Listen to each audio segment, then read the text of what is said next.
Donc, ça me fait plaisir de vous présenter ce beau projet, le projet Saint-Gilbert, le projet Biomasse sur lequel on travaille depuis le départ. C'est le premier projet qu'on a mis en branle avec la participation de Luc qui tout de suite nous a dit, ben oui, pourquoi pas évaluer ce projet-là dans notre municipalité, ça pourrait être un plus.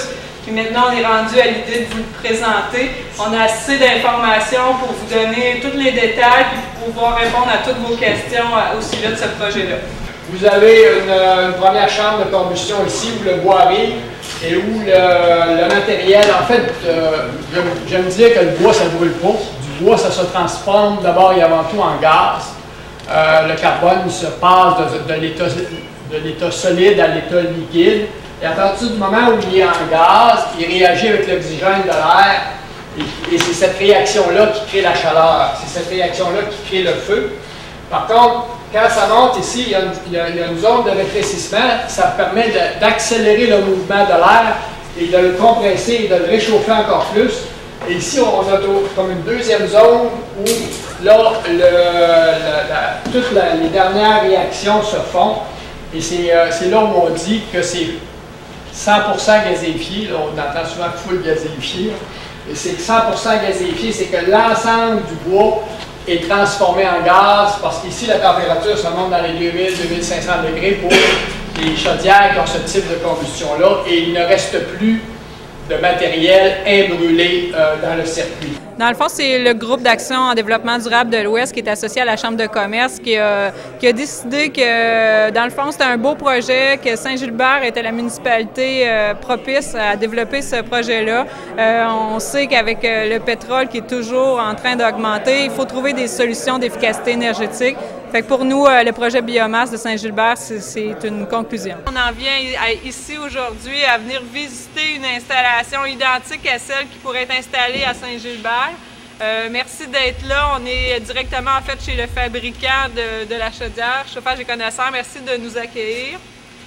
On a fait vérifier nos chaudières par la firme consulaire de Québec, c'est l'an passé ça? On a sorti un rapport d'efficacité à 90% d'efficacité, une qualité de combustion de 99,5%.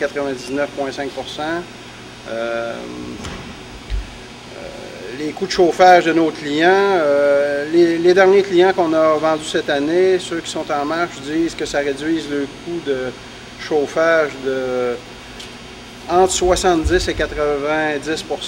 Fait qu'il y en a qui prennent une facture de chauffage, si c'est 100 000 ça leur coûte 10 à 15 000 de chauffage, tout en étant moins polluant pour l'environnement, puis ils ont des subventions qui les aident. Au niveau agricole, c'est le programme Prime Vert. Au niveau de l'Agence d'efficacité énergétique, c'est la réduction des émissions de GES. On a des ingénieurs qui s'occupent des dossiers de subvention.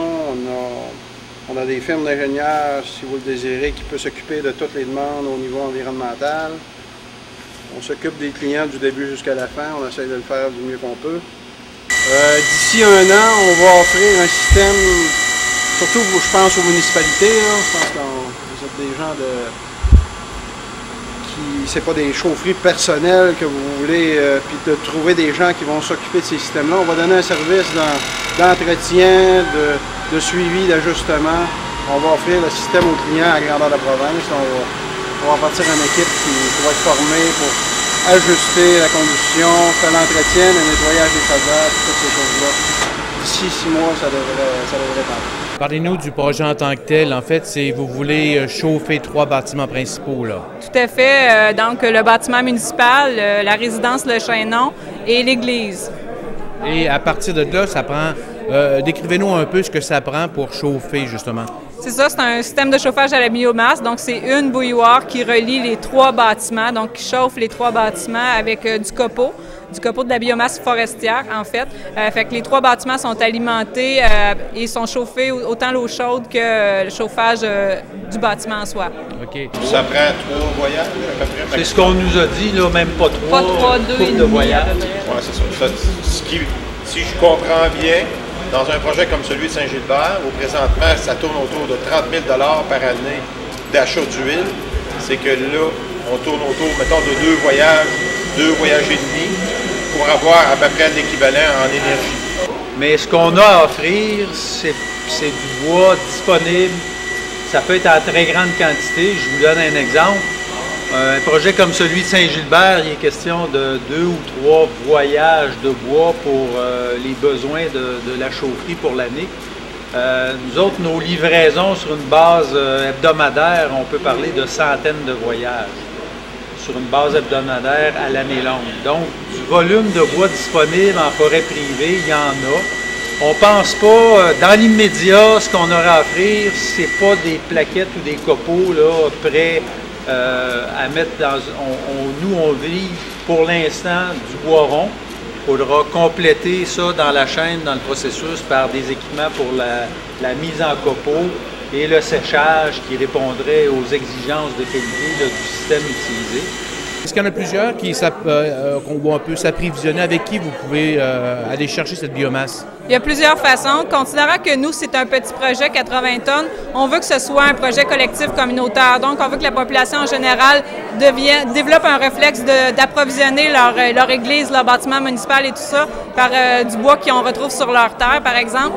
Mais il y a différentes formes possibles. OK. Alors, merci beaucoup, Karine Lacroix. Je vous remercie. Au revoir.